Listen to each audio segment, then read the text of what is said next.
We all know the we must have dinner loop, right? It's a dance we all know. You bump into somebody you vaguely know, you do the awkward half hug, half handshake thing. You ask about the kids, their jobs, their new boat. Then comes the inevitable line.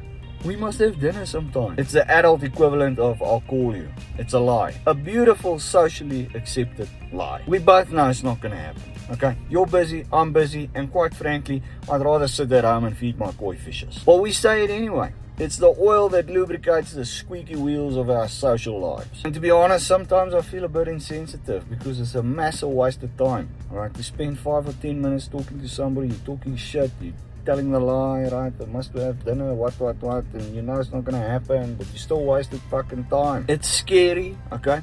But life becomes a lot simpler when you can be brutally honest with people and genuinely not feel bad about it. You can be kind and honest at the same time. Will most people take it up with the kindness that you add to it? Most probably not. But that's where you gotta plug the I don't give a fuck part in. Okay, be blessed.